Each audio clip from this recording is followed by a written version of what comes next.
박사님 얘기하셨던 것은 오늘 제 말씀해 주신 감옥입니다. 근데 실은 혹시 가셨더라도 손 들지 마세요. 감옥에 갔다 오신 분. 나누게 드렸으면 안 돼요. 근데 감옥을 저도 안 가봐서요. 실은 뭐 체험관으로도 안 가봐서요.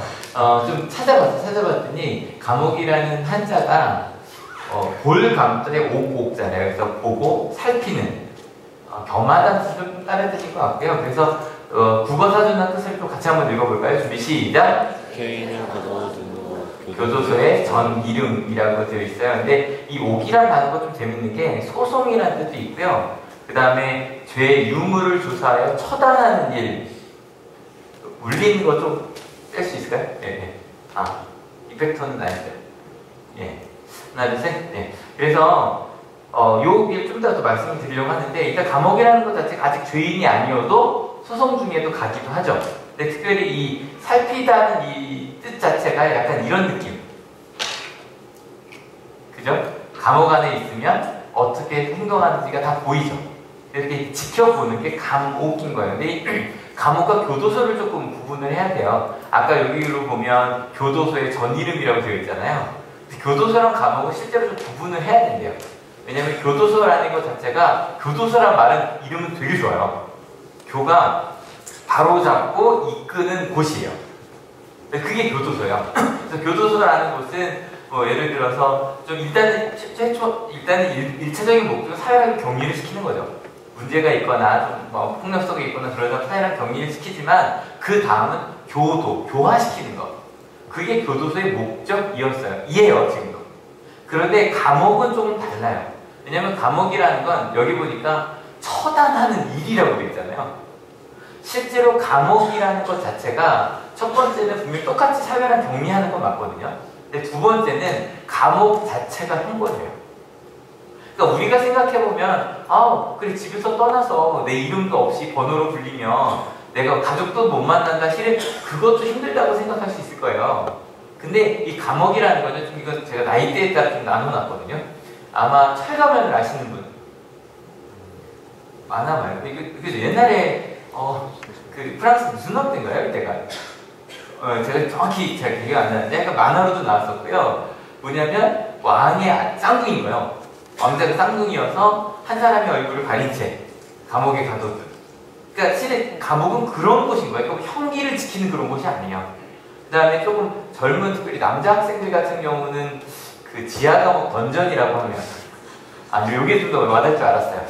그래서 모두 게임할 때요 가장 무서운 곳이 던전이거든요. 그래서 실은 그곳에 있는 것 자체가 형벌인 곳, 그것이 감옥이에요. 그래서 감옥은 거기 뭐 인권 같은 건 있지도 않고요.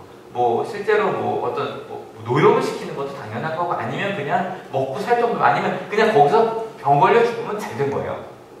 거기가 바로 감옥이었던 거예요. 근데 거기다가 아까 읽었던 본문에 그 베드로는 쇠사슬까지 묶어놨다는 거예요. 그건 도대체 왜 그냥 감옥에 가둔 것만으로도 그렇게 형벌일 수 있는데 쇠사슬까지 묶은 걸까? 이유는 이게 좀 애매하긴 한데, 지금까지 저희 사도행전 계속 읽고 있잖아요. 베드로가 감옥에 몇 번 갔을까요? 문제입니다. 지금 요 딱 12장까지 별로 따지면 지금 간 거 하나 치고 몇 개 더 있을까요? 지금까지 찍어보세요. 찍는 거예요. 세 번. 맞아서 나중에 맛있는 거 사 먹어요. 왜냐면 딱 별 위치상 되게 딱 되게 해놨잖아요. 하나씩 살펴보면 첫 번째, 이 별이라고 하기 좀 애매하긴 한데, 사도행전 3장에서 그 날 때부터 걸을 수 없었던 사람을 일으켰던 거 기억하실 거예요. 그것 때문에 좀 소동이 벌어집니다.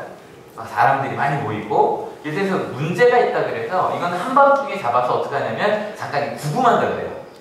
가둬두는 거죠. 왜냐면 내일 아침에 이제 제대로 재판이 벌어질 때까지. 그래서 요거는 별 달았다고 하기 좀 애매하긴 한데, 그래도 어쨌건 구금 당한 거니까. 두 번째부터가 이제 제대로예요. 두 번째는 사도행전 5장에 나오는데요. 막 사도들이 계속 복음을 전한단 말이에요. 근데 그 복음이라는 게 그 제사장들 당신들이 죽인 예수님이 부활하셨습니다 이거든요. 그래서 사두개인들이 가서 이제 고소를 해요. 정식으로. 그래서 그것 때문에 사도들이 다 갇힙니다. 이게 진짜 감옥이에요. 감옥에 갇혔는데 재밌는 건 그들이 탈옥이라고 해야 될까요? 탈옥을 해요. 그러니까 왜냐면 천사가 문을 열어줘요.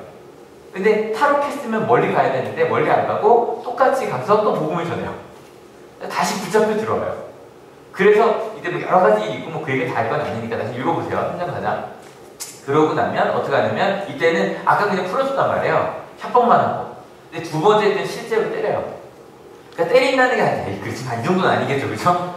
진짜로 때려요. 그리고 나서 풀어줬어요. 그리고 세 번째가 바로 지금이에요. 근데 지금은요, 사도행전 12장에 나오는 그 이야기는 야고보가 순교한 다음이에요. 그러니까 제가 지난주에 그런 말씀 드렸어요. 사두개인들은 제사장들이 예수님의 제자들이 싫었어요. 왜냐면 내가 틀렸다고 한 사람이 맞다라고 얘기를 했기 때문에. 근데 함부로 못했다고 그랬죠. 거무려고. 그리고 건드리고 나면 실제로 내가 해를 입을 것 같기도 하고. 근데 야고보가 죽었는데 괜찮은 거예요. 그래서 이번에 진짜 죽이기 위해서 데려온 거였어요. 근데 쇠사슬을 왜 묶어놨냐면 아까 두 번째 때 일단 뭐가 하나 있었죠? 밖에 나갔잖아요. 그것 때문에 쇠사슬을 묶어놓고 심지어는 4명씩 4조각 16명이 이 베드로를 지켰어요. 감옥에 있는 베드로, 근데 감옥에서 그냥 있는 정도가 아니라 뭐에 묶여있어요?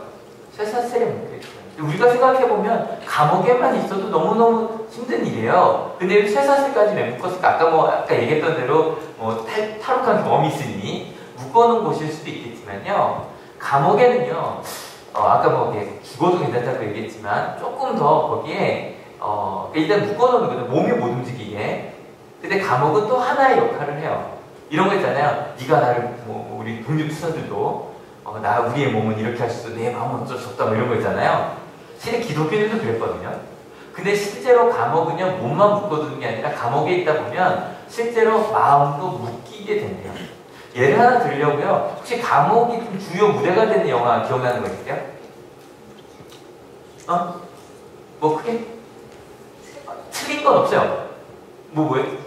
최근에 나왔던 영화 중에 되게 많이 본 영화는 게 검사회전. 그래서 7번 방의 기록은 제가 하려고 좀 많이 달라서 그것 좀 빼고요. 그때 검사회전을 보면, 그러니까 안 보신 분도 계시니까 검사였어요. 여기 지금 죄수복을 입고 있는 황정민이 검사였단 말이에요. 근데 어떤 음모에 의해서 죄수가 돼요. 같지만 이 사람은 잘못하면 이거 잘못된 겁니다 막 얘기하고 막 이랬단 말이에요. 하자마자 그냥 무차별을 때리기 시작해요. 네가 아직도 검사냐 이러면서.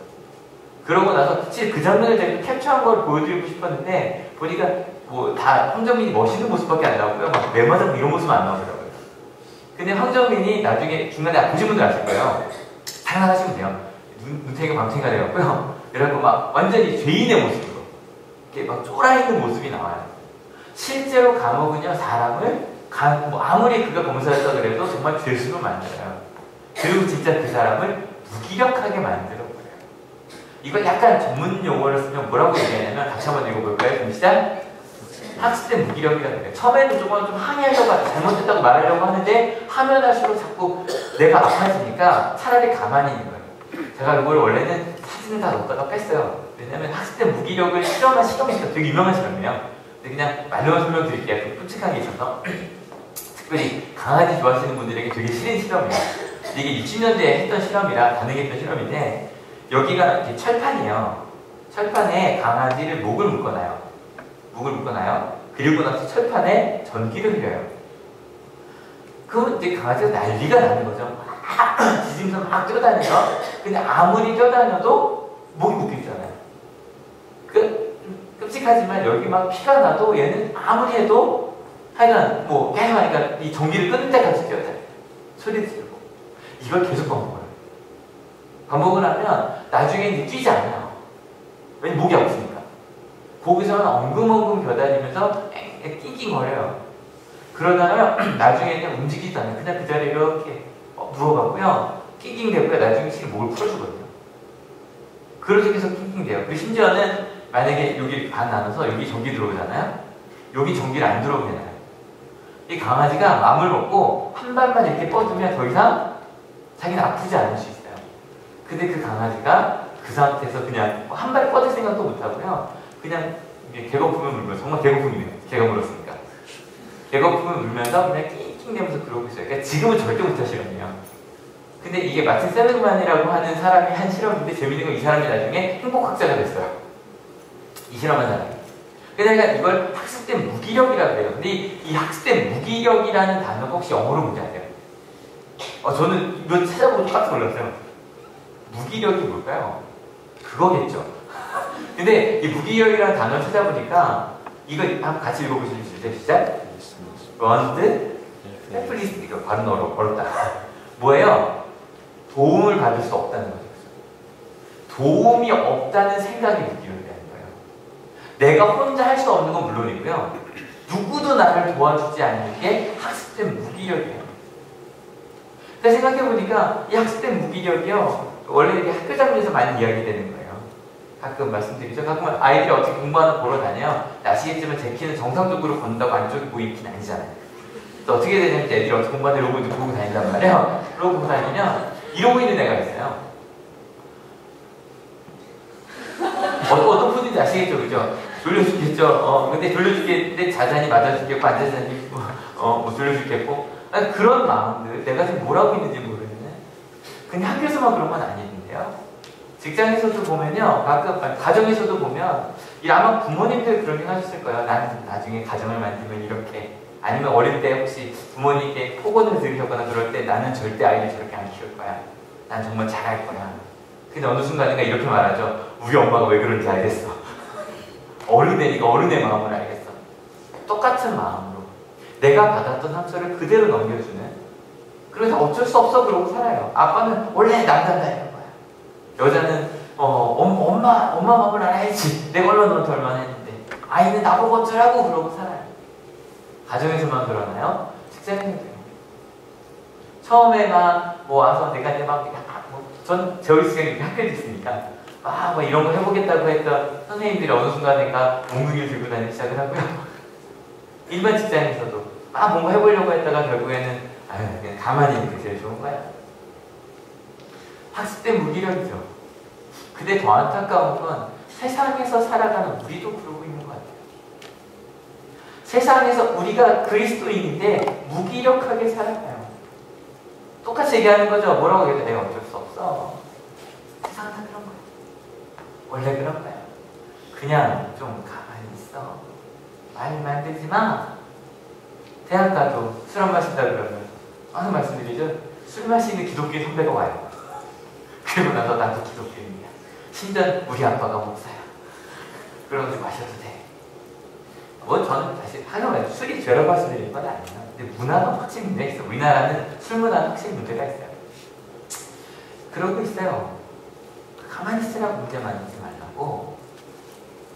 세상에서도. 한 분이 그랬대요. 어느 날 마음속에 내가 크리스찬인데 술 문화가 문제죠. 그죠? 거기 있는 게 내가 너무 아닌 것 같아서 선언을 했대요. 전 이번에 사순절이라 술을 안 마시겠습니다. 그랬더니 갑자기 몇 명이 놀란 거예요. 이게 초단 아니었고 좀 이따 과장님이 어디서 그러세요.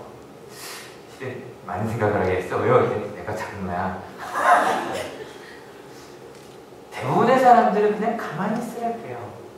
근데 이 가만히 있으라 그러면 생각나는 게 있죠. 오늘 제 목장을 보고 생각을 하셨을 수도 있을 것 같은데 전 이 노란 넥타이 1년에 한 번 매거든요.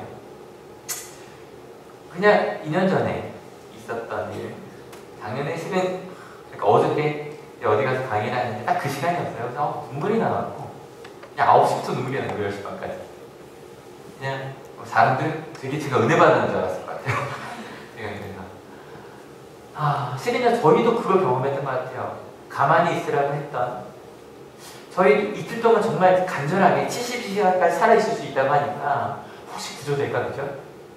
계속 TV 보면서 한 명이 살아나왔으면 좋겠어요. 그러다가 72시간이 지나고 실제로 전문가들은 알았다면서요. 이미 끝났다고. 저기 떠있는 게 절대 공기 때문이 아니라 평형수인데 그것 때문이라고 전문가들 다 알았기 때문에 절대 살아있으신 사람은 없었던 것 같아요. 그 다음에 저 목이 달아내면 빨리 발견이 되겠죠. 근데 제 기억이 정확히 기억이 안 나는데 그 배에 들어가는데 한 달이 넘게 걸리죠. 그죠? 배에 들어가는데 다 이렇게 떠도는 시신만 발견했고요. 그러고 이제 어느 정도 다 꺼낸 것도 아직 9명이나 실종자가 있으니까. 그리고 도대체 이거 왜 그랬지? 솔직히 유병원 씨 마음껏 쫓아다니는데 저분만 잡으면 뭔가 다 규명될 줄 알았는데 원인이. 근데 요즘에 그런 얘기 들으셨죠? 법적으로 지금 왜 세월호가 빠진지 누구도 법적으로 밝혀진 게 없다면서요. 처음에 그 얘기 했었잖아요. 이거 조차 잘못해서 그렇다. 근데 법적으로 법원에서 그게 원인이 아니라고 나왔어요. 알 수 없다고. 그것만. 이것 때문에 넘어간 거라고 증명할 수 없다고 나왔어요. 그러니까 얼마나 답답하겠어요. 우리 아이가 죽었는데 왜 넘어가는지 모르는 거예요. 누구도. 그리고 누구 책임인지도 없어요. 유일하게 처벌받은 분이 그 1, 2, 3점. 근데 그거는 침몰 때문에 벌 받은 게 아니라 뭐 때문에 받은 거예요? 구조 안 한 것 때문에 받은 거지 왜 빠졌는지를 몰라요. 실은 생각만 해요. 저는 거의 다 그랬었죠. 매일 울었던 것 같아요. 한 아이의 핸드폰이 발견이 되고 그 아이 핸드폰에서 나오는 영상 나오면 울고. 근데 그 가운데서 너무너무 우리가 아무것도 할 수 없었다는 그 무기력함. 그 무기력감 때문에 저는 저건 이해가 돼요. 요즘 세월호 얘기하지 말자고 하는 이야기들. 심지어는 세월호 얘기는 정치적인 얘기인 것처럼 하면 안 된다고. 실은 뭐 주변에 있는 학교들에서도 기독교 학교에서 세월호 예배를 하려고 했는데 하면 안 된다고 그래서 실은 저희도 못했거든요. 근데 그런 것들이 왜냐면 그 무기력감이 너무 쌓이다 보니까 힘든 거예요. 생각해봐요. 이게 뭐 희망이라도 있어야 하지. 너무 무기력하면 힘들지 않아요? 애들이 학교 가기 힘들까요? 이러고 10년째 있었거든요. 그것이 갖고 싶겠어요. 너무너무 힘든 거예요. 그 무기력한 학생들, 무기력한 부모들, 제발 뭐 좀 해보자 그래도 부모님도 그냥 아이 대학이나 가면 되지 뭘 더 하냐고. 다 안타까운 건 무기력한 교회에서도 무언가 문제가 있는데 해결도 못하고 그냥 기도하자고 했는데 여러분 가끔 말씀드리잖아요. 기도해줄 게 별로 위로 안 되시죠? 별로 위로 안 되시잖아요. 왜냐면 저희가 말로만 하거든요. 여러분 저희 학상 달력에 기도 노트 다 쓰고 계시죠? 쓰세요. 정말 간절히 기도하세요. 눈물로 기도하세요. 세상에서 무기력한 그리스도인으로 살아가는 우리들. 저 이럴 때도 되게 무기력해져요. 저는 제 생각인데 한올교회는 그래도 가정에 대해서 그죠? 그리고 사랑에 대해서 뭐 한마디 대화에 대해서 저 굉장히 많이 얘기하는 교회라고 생각을 하거든요. 근데 이런 얘기 굉장히 많이 했는데 한올교회들도 그런 얘기 하세요. 목사님 폭력대화 해보려고 그랬는데 안 되던데요. 안 되던데요. 어려워요. 못해요. 저 이럴 때도 무기력해져요. 나가는데 큐티씩 이렇게 남아있을 때. 큐티가 말씀을 읽고 묵상하는 게 별로 의미가 없다고 생각을 하시는구나. 예배가 끝났는데도 실은 옆에 있는 분과 손 한번 잡을 수 없는 그런 예배. 주일내에 나빠지고 왔는데 신앙이 없는 것 같은 그런 모습들. 최근에 좀 여러 분들에게 그런 얘기 들었거든요. 목사님, 한올교회 힘들어요. 정말 다양한 연령대 얘기 들었어요. 최근에. 학교교회여서 힘들어요. 청년들은 저것 때문에 힘들어요. 청년 돼서 내가 이제 대학생이 됐는데 왔는데 여전히 야 이러고 부르고 30살 가까운데도 선생님들, 집사님들 그럴 수 있잖아요. 야 너 제사야 이러고 그러고 힘들고 어른분들도 왔는데 무슨 아이들 교회 같고 목사님 힘들어요. 근데요 갑자기 괜히 이렇게 쳐질 줄 알았어요. 이 정도 웃죠. 저희는 무기력한 게 맞아요. 우리가 뭘 할 수 있겠어요. 근데요 제가 너무너무 감사했던 게요. 같이 한번 읽어주세요. 준비 시작. 하지만 하나님은 같이 읽어볼게요. 시작. 세상은 무기력하게 가요. 어쩔 수 없어. 교육이란 원래 그런 거야. 교회란 원래 그런 거야. 세상이란 원래 그런 거야. 그냥 순응하며 살아.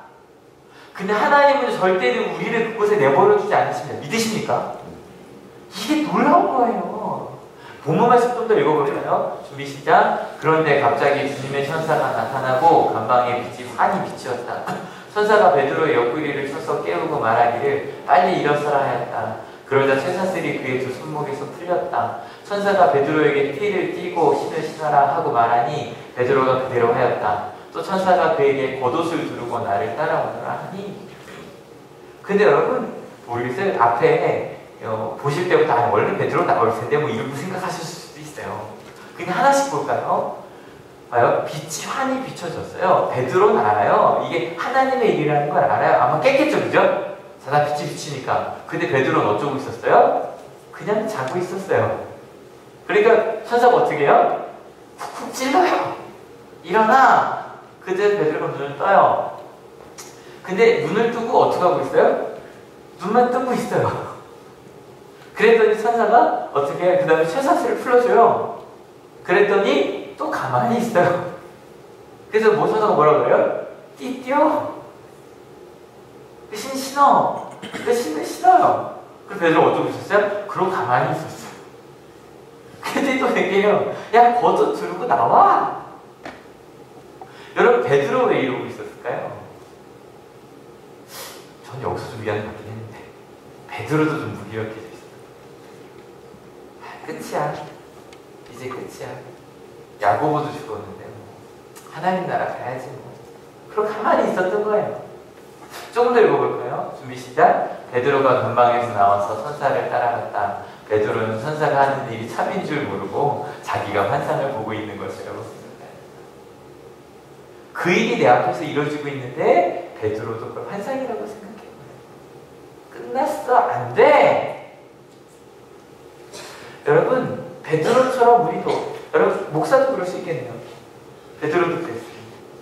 장로님도, 권사님들도 어느 순간에가 무기력해져서 그래요. 하나님 날 향한 계획이 진짜 있긴 있을까? 정말 우리 아이를 향한 계획이 있긴 있을까? 저요, 아이들한테 공부 열심히 하라고 하죠. 왜냐면 하나님께서 여러분을 향한 계획이 있어요. 믿으십니까? 그걸 믿고 전 열심히 살았으면 좋겠어요. 우리 청년들, 청장년들, 성인들이 내가 어느 자리에 있던 이게 하나님이 내게 준 자리라고 믿고 정말 열심히 살았으면 좋겠어요. 근데 어느 순간 생각해요. 에이, 그런 게 어딨어. 하나님의 나라가 진짜 있긴 해. 죽고 천국이나 갔으면 좋겠다. 그런 마음으로 그냥 이 땅에 순응하며 살아가요. 베드로도 그랬어요.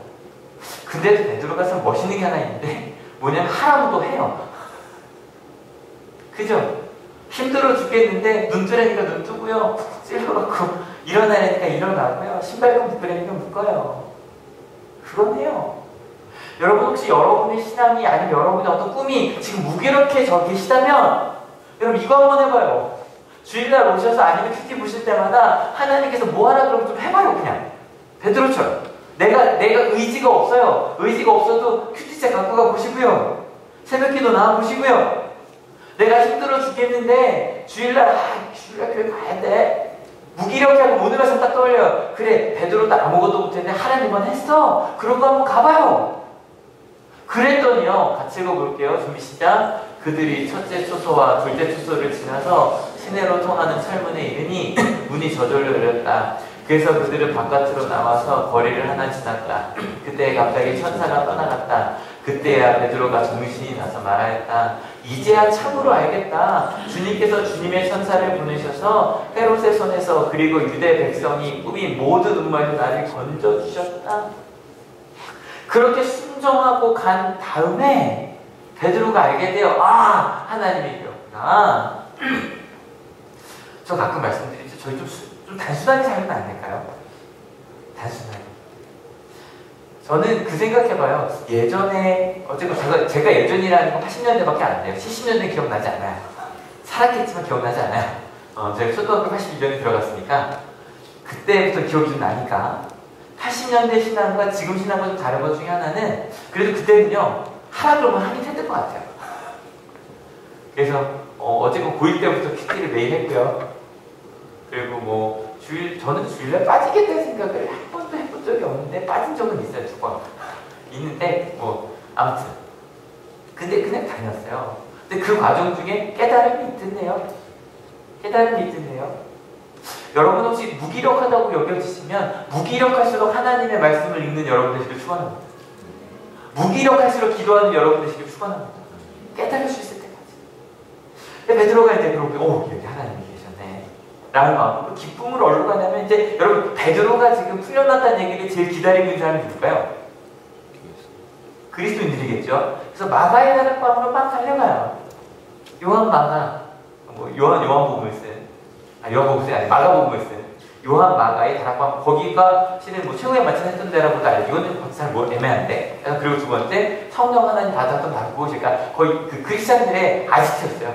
막 달려가요. 막 달려가서 두드리게, 문 잠겨있겠죠. 왜요? 무서워서 숨어 있었어요. 막 두들겨요. 근데 로데라고 하는 막 요정이 막 나와요. 나와서 누구세요? 그랬더니 나 베드로야. 그랬더니 애처럼 기뻐하면서 들어가요. 근데 실은 뭐하고 들어갔어야 돼요? 문을 따주고 들어갔어야 되는데 얘는 와 베드로 잘 문에 들어가요. 그러니까 지금 아직 베드로 밖에 있어요? 안 했어요? 밖에 있어요. 막 들어가서 얘기합니다. 여러분 여기 저기 밖에 베드로가 있다고 그랬는데요. 그 다음 반응을 한번 같이 읽어볼게요. 좀 시작. 사람들이 요정에게 네가 미쳤구나 하고 말하자 자발을 우겼다. 그러자 그들은 베드로의 천사일 거야 하고 말해. 재밌으셨어야 되는데 실은 제가 논거에 뭐라고 썼냐면 이 부분이 신약에서 가장 재밌는 부분 중에 하나라고 했다가 차마 그 말을 못했어요. 안 웃으실까봐. 좀 웃기잖아요? 웃긴 부분이에요. 너 미쳤냐 그러고 아니라 그랬지. 천사일 거라고. 왜냐면 그 당시 사람들 그랬대요. 수호천사 있다고 생각하고 수호천사가 그 사람과 비슷한 모습을 하고 있다고 생각을 했대요. 그래서 수호천사일 거라고 얘기를 한 거예요. 여기 재밌는 게요. 그들은 뭘 위해서 기도하고 있었을까요? 베드로 나오게 해달라고요. 근데 베드로가 나왔어요. 근데 베드로 나왔다는 얘기 듣고 미쳤다고 생각해요. 웃긴 일이에요. 여러분 혹시 우리도 그러지 않을까요? 우리 가운데 신앙인에게 학습된 무력감이 있어요. 기도해봤자 뭐가 되겠어? 기도해봤자 뭐가 되겠어? 정말 우리 가정이 변할까? 우리 학생들이 정말 우리 아빠가 진짜 변할까? 우리 엄마가 변할까? 내 남편이 변할까? 아내가 변할까? 내 아이가 변할 수 있을까? 아니! 진짜 내가 변할까? 안 될 것 같아. 그 학습된 무기력. 근데 여러분 이 무기력이라고 아까 말씀드렸잖아요. 도움을 주는 사람이 없다는 거예요. 여러분 다른 사람들이 학습된 무기력으로 가는 건 법칙으로 나는 거 오케이. 근데 우리 크리스찬들이 그러면 큰일 나요. 왜냐면 우리가 만약에 학습된 무기력에 빠져버리면요. 하나님이 돕지 않으신다는 얘기잖아요. 아니 심지어는 하나님이 우리를 도울 수 없는, 도움이 안 되는 하나님이라는 얘기잖아요. 말이 안 되잖아요. 우리가 무기력에 빠지면 세상 사람들은 하나님을 따라갈 수가 없어요. 따라갈 이유도 없고요. 더 읽어볼까요? 준비 시작. 그동안에 베드로가 줄곧 문을 두드리니 사람들이 문을 열어서 베드로를 보고 깜짝 놀랐다. 요거 좀 재밌는 장면인데 막 안에서 싸우고 있는데 계속 베드로는 저 여기 있어요. 그러고 두드리고 있는 거예요. 여러분 말씀 그 생각했어요. 목회자가 한 일이 그런 것 같아요. 줄곧 문을 두드리는 크리스찬들인데 우리가 교회 나오는데 기도한다고 뭐가 되겠어요? 말씀 읽는다고 되겠어요? 정말 하나님의 나라가 있겠어요? 그런데 계속 두드리는 거예요. 여기 있다고. 하나님 여기 계시다고. 두려워하지 말라고. 하나님이 너와 함께 한다고. 걱정하지 말라고. 내가 여기 있으니까. 우리 목회자분들께 부탁드릴게요. 또 우리 집사님, 권사님들, 장로님들, 우리 직분자들께 부탁드릴게요. 문을 열 때까지 문을 두드리는 여러분들이시길 축원합니다. 여러분 왜 못 나와요? 무기력해서 못 나오는 거예요. 아프고 힘들어서 못 나와요. 가기가 싫어요. 가봤자 똑같은데 뭐. 근데 베드로는 계속 문을 두드려요. 문을 열 때까지. 문을 여니까 그때서야 보고 그때서야 깜짝 놀라요. 여러분 참 웃긴 거죠. 기도응답에 놀란다는 게. 여러분 놀라지 마세요. 여러분 정말로 제가 왜 저희 플래너에 기도노트 썼냐면요. 정말 써보세요. 기도노트 매일매일 기도하는 거 써보시고 나중에 기도응답된 거 체크해보세요. 1년, 아니시 1년도 아니 몇 달만 써보시고 기도응답이 얼마나 됐는지 한번 체크해보세요. 깜짝 놀라실 거예요. 야, 하나님이 진짜 도우시는구나. 여러분, 하나님은 우리를 도우시는 분이십니다. 믿으십니까? 여러분, 이 말하는 게 제가 너무 부끄러운 게요. 제가 가끔 이런 말씀 많이 해주세요. 또 따라해볼까요? 제가 가끔 따라하라고 하는 말이에요. 하나님은 절대로 우리가 힘들 때 도와주는 정도의 분이 아니시다. 제가 이거 가끔 몇 달에 한 번 하지 않아요? 왜냐면 그 얘기죠. 우리가 힘들 때만 하나님을 찾는데 하나님은 그것보다 더 큰 분이다라고 말씀드리려는 건데 이것은 내 부끄러워하는 거예요. 무슨 얘기예요? 우리 힘들 때도 도와달라고 하는 거예요. 근데 아니요. 하나님은 힘들 때 당연히 우리를 도우시는 분이세요. 믿으십니까? 그것만이 아니라 하나님은요. 우리의 아픔을 아시는 하나님이세요. 믿으십니까? 심지어 그 아픔의 길을 함께 걸어가시는 분이세요. 믿으십니까? 여러분 지난주에 저희 소원이라는 그 찬양 가사를 좀 은혜 같이 나눴잖아요. 한번 가사 같이 읽어볼까요? 시작! 산이 되기보다 여기 오름직한 동산이 되기 내 가는 길만 비추기보단 누군가의 길을 비춰준다는. 근데 실은 이 가사가 실은 많은 분들의 마음을 좀 움직였던 것 같아요. 내가 높은 산이 되고 가는 길을 비추는 게 아니라 오름직한 동산만 돼도 같이 올라갈 수 있는, 그리고 내 삶이 비추는 게 아니라 다른 사람의 길을 비춰주는 삶이 되고 싶다. 여러분 아시겠지만 여기 앉아 계신 분들 말고도 저희 한울교회 예배를 같이 드리시는 분들이 좀 있어요. 많다고는 안 할게요. 좀 있어요. 근데 그분들에게 저한테 연락, 저는 그분들 다 우리 한울교회라고 생각을 하거든요. 근데 가끔 독일에서 연락 오는 거 아시죠? 오랜만에 독일에서 연락이 왔어요. 지난주에 실은요, 이분이 20살 독일에 혼자 갔어요. 혼자 가서 9년을 혼자 살고 있는 분이에요. 여자분이고. 근데 9년 동안 이제 의사 거의 다 됐어요. 의대 가서 의사 거의 다 됐어요. 근데 이러시는 거예요. 목사님, 저 원래 처음에 의사가 된다고 할 때 가려고 했던 이유가 아프리카로 선교사로 가겠다고.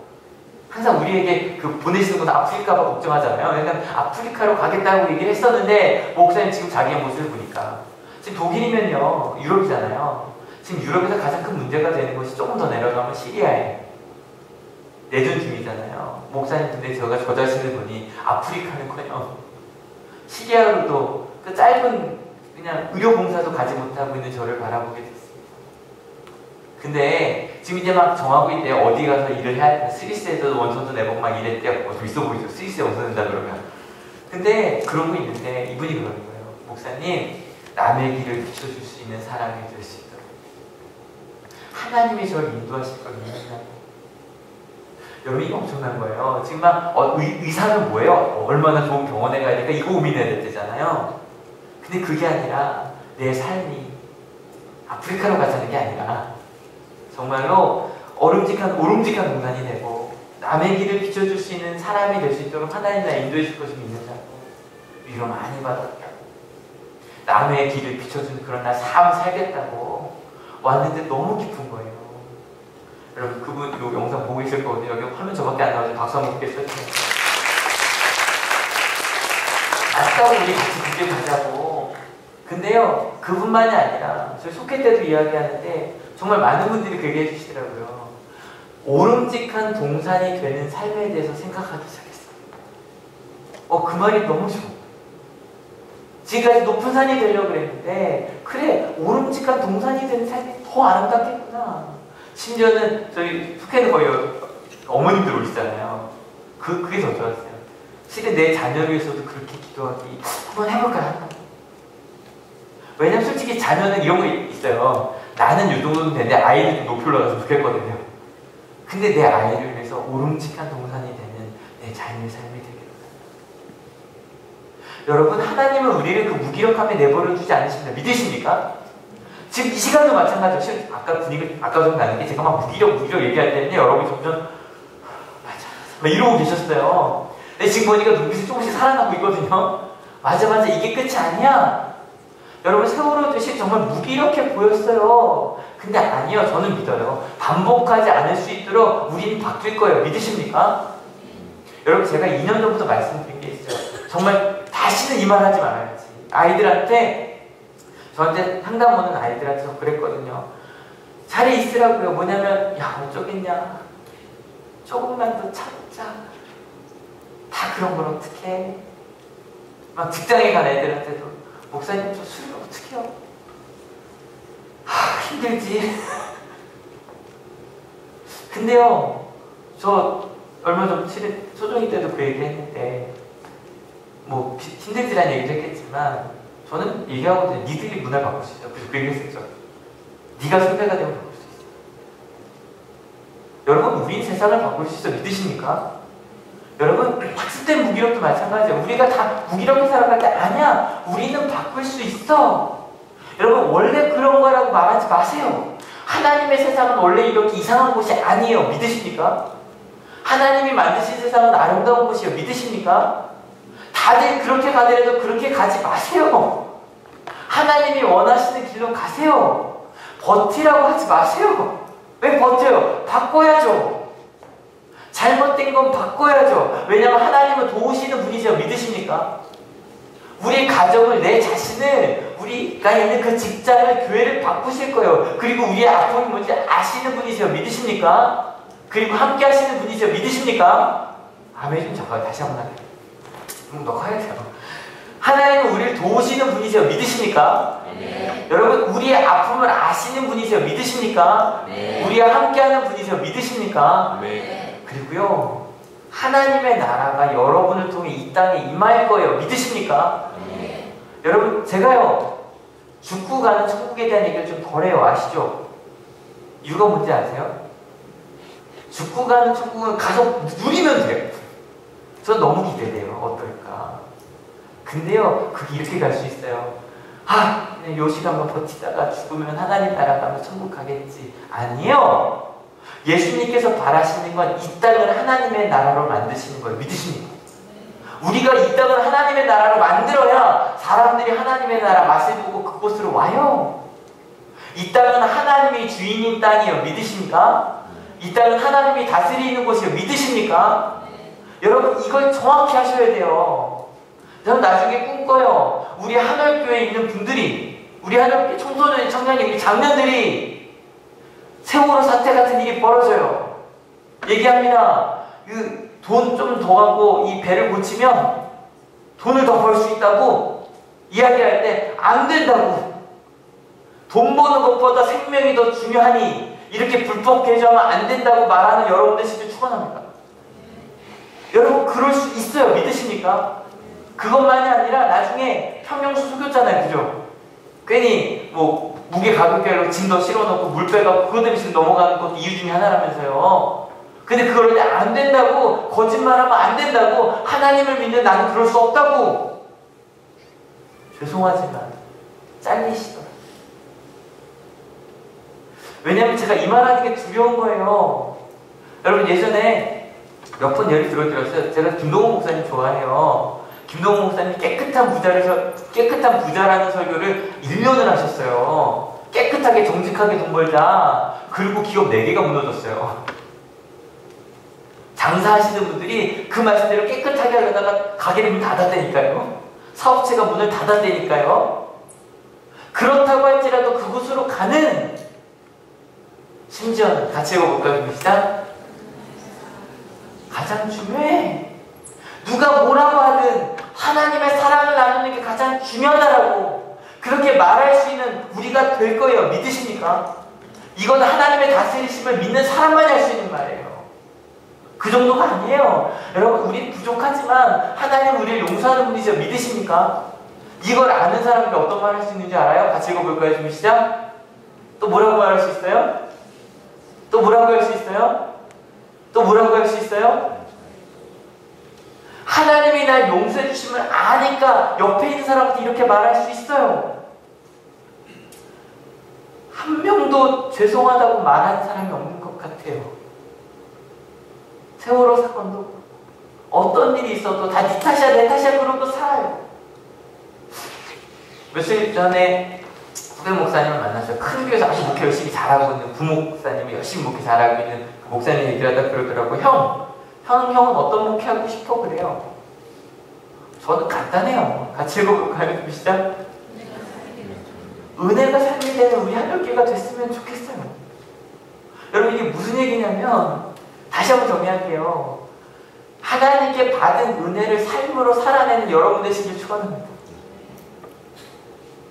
저는 모르겠어요. 같이 고민해 주셔야 돼요. 예전에 제 친구 중에 이런 애 있었어요. 성재야, 우리 엄마 교회 다닐 때 왜 그래? 왜? 우리 엄마 나한테 관심이 없어. 관심은 교회밖에 없나 봐. 얼마 전에 어떤 초등학교 갔어요. 근데 그러시는 거 목사님 왜요? 상담에서 왜요? 그랬더니 한 아이가 지금 3개월째 초등학교 4학년, 6학년인데 지금 3개월째 학교를 안 나온대요. 근데 얘가, 이게 선생님 너무 안타까운 게 지금 그대가, 작년 2학기였어요. 목사님 4개월만 더 나오면 얘가 초등학교 졸업을 해요. 근데 지금 안 나오면 꿇어야 돼요. 근데 엄마가 교회를 너무 열심히 가시대요. 교회에서 하는 성가대, 교회에서 하는 그런 것들, 크로마폰 뭐 이거 하나 봐요. 그건 절대 포기 못 한대요. 애는 그냥 집에 두고, 자기는 그거 하고 다니신대요. 지금 이건 극단적인 얘기를 하는 거예요. 무슨 얘기냐면 생각해 봤더니, 교회에서 받은 은혜를 교회에서 썼더라고요. 하나님께 받은 은혜를 우리끼리만 넣어서, 교인들끼리만. 그러고 나니까 세상 사람들이, 교회 다니는 사람들이 이적이라고 그러는 거예요. 우리끼리만 나누니까. 무슨 말인지 아시죠? 전 잘 모르겠어요. 같이 좀 지혜 좀 모아주세요. 하나님께 받은 은혜를 가정에서 쓰는 여러분들 되시길 축원합니다. 하나님께 받은 은혜를 학교에서 쓰는 우리 학생들 되길 축원합니다. 하나님께 받은 은혜를 직장에서 쓰는 우리 되길 축원합니다. 그래서 같이 읽어볼까요? 시작. 먼저 사랑하고 먼저 그런 사람이 되는 거. 실은 이것도 그 얘기 들으면서 그랬어요. 한옥교회 제일 어려운 것 중에 하나가 바쁜 목사예요. 죄송해요. 근데요, 저 포기하지 말아주세요. 저 포기하지 마세요. 왜냐면요, 저는 꿈꿔요. 열심히 할게요. 우리 한옥교회 그런 교회 될 수 있어요. 믿으십니까? 네. 여러분 학교교회 단점이 아까 말씀드렸잖아요. 저 그 얘기 때 정말 마음 아팠어요. 그러니까 목사님 그냥 학교 교회니까 이런 부분은 그냥 포기해야 된다고 생각했어요. 근데 너무 마음이 아픈 거예요. 아니요. 여러분 저희가 분명히 학생들에게 선교적인 역할을 하는 교회가 맞죠? 하지만 또 다른 면으로요. 은혜가 삶이 되는 교회가 될 거예요. 믿으십니까? 여러분 포기하지 마세요. 하나님은 포기하지 않으셨어요. 하나님은 정말 우리 한옥교회가요. 같이 읽어볼 거예요. 시작.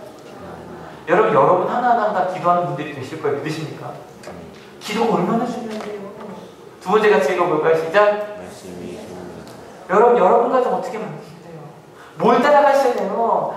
여러분 나중에 제발 이런 얘기하지 맙시다.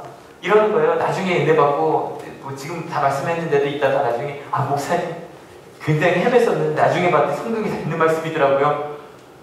어리석지 않아요? 여러분 가정 행복하길 원하시죠? 말씀 속에 그 비밀이 있어 믿으십니까? 여러분 예배하는 교회 그리고 진짜로 제자가 되고 그렇게 살아가는 실은 제가 이 말씀 주면 며칠 동안 계속 머릿속에 떠다니는 노래가 하나가 있었어요. 이 노래인데요. 그나마 아래로라는 찬양이에요. 근데 이게 저 엄목사님 너무 부러운 게요. 제가 엄목사님 목소리 같으면 또 찬양도 같이 불러주셔야 돼요. 찬양도 부탁했어요. 막 이렇게 말씀을 전하고 딱 제가 내려오라 이렇게 딱 은혜가 되면 얼마나 좋겠어요. 근데 제 목소리 그 은혜가 된 목소리는 아닌지 저도 알아요. 근데 가사가 너무 좋아요. 제 목소리가 아니라 가사에 집중해 주셔야 돼요. 이런 찬양인데요. 가사를 같이 볼게요. 그 나무 아래로 인생의 마음 그를 지으시기 안부로 오래 외로웠던 너의 지난 삶에서 나와 넌 내려오라 내게로 오라. 실은요 이 찬양이 삭개원이에요. 삭개원. 그래서 삭개원이 예수님께 내려오라고. 근데 그 가사가 좀 기가 막혀요. 가사 한번 같이 읽어볼게요. 좀 시작. 사람이 산다는 일은 참으로 이상한 일 같아. 얻으려 애써도 결코 거둘 수 없던 무언가. 어쩌면 그게 이유일까? 내가 이 나무 위에 오른 이대로는 아닌 듯 내 안에 멈추지 않던 그 이유. 네. 여러분 사람 산다는 거 참 어렵죠. 열심히 산 것 같은데 보면 안 되고 길을 찾은 것 같은데 못 찾은 것 같아요. 근데요 그때 예수님께서 말씀하시는 걸 또 읽어볼까요? 시작. 넌 내려오라 그 나무 아래로 내가 서 있는 그 아픈 삶 내려놓고 마른 풀잎 같던 너의 지난 삶에서 나와 넌 내려오라 내게로 오라. 여러분 이 시간 우리 마음속에 그 무기력했던 삶을 내려놓고 혹시 내 마음속에 똑같지 않는 그대로 좀 있어. 원래 다 그런 거야. 교회 다닌다고 뭐가 달라? 그렇게 생각했던 마음이 있으시다면 그 무기력도 다 내려놓고 마른 풀잎 같은 우리 삶에서 내려놓고 예수님께 가봅시다. 더 읽어볼까요? 5시장. 수많은 사람들 중에 나는 언제나 혼자였지. 많은 걸 가져도 항상 내게 없는 건 마음. 누군가의 가서 내 마음속에 뭔가 좀 다가왔으면 좋겠는 거예요. 더 읽어볼까요? 넌 내려오라 그 나무 아래로 인생의 마음 그를 지으시니 앞으로 오래 외로웠던 너의 지난 삶에서 나와 넌 내려오라 넌 내려오라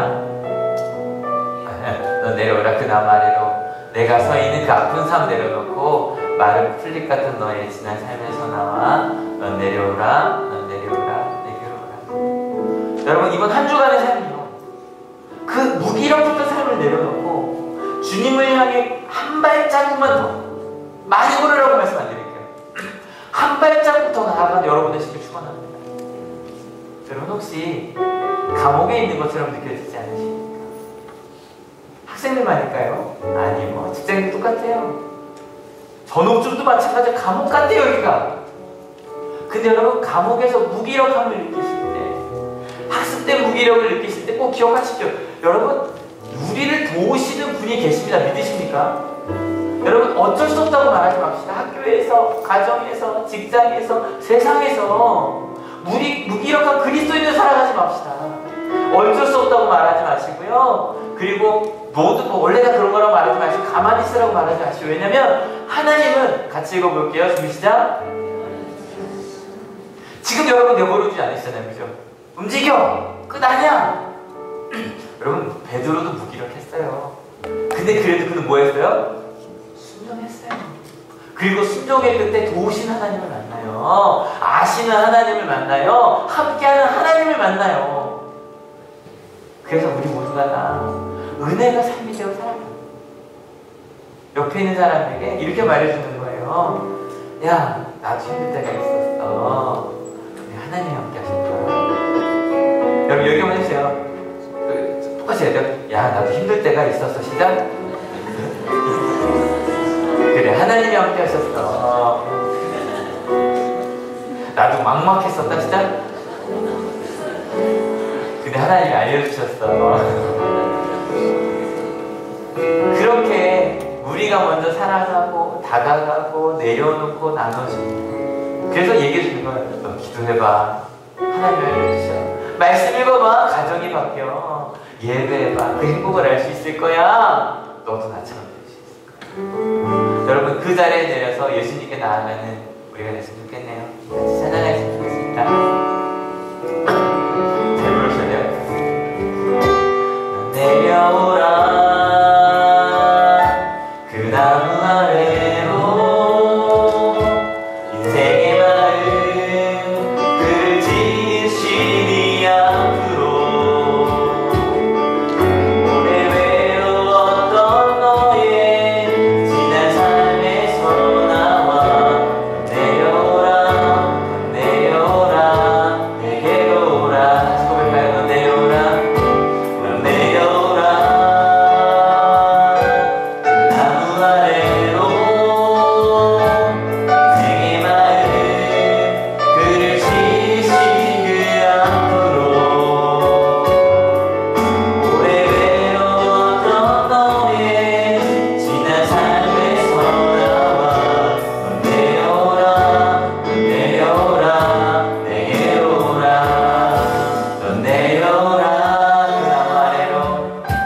그 나무 아래로 내가 서 있는 그 아픈 삶 내려놓고 그 아픈 삶 내려놓고 마른 풀잎 같던 마른 풀잎 같던 너의 지난 삶에서 나와 넌 내려오라 내려오라 내게로 오라 제가 진도하기 원합니다. 같이 기도하시는데 주님 베드로도 무기력했었네요. 그런데 그가 순종하여 하나님이 나를 도우시고 나와 함께 하시는 걸 알았던 것처럼 여러분 지금 무엇에 무기력해 계십니까? 꿈을 잃어버리셨습니까? 아니면 신앙을 잃어버리셨습니까? 아니면 희망을 잃어버리셨습니까? 하나님의 나라가 정말 나와 함께 하나님이 이루시는 것이라는 그 놀라운 희망, 그 복음을 잃어버리셨습니까?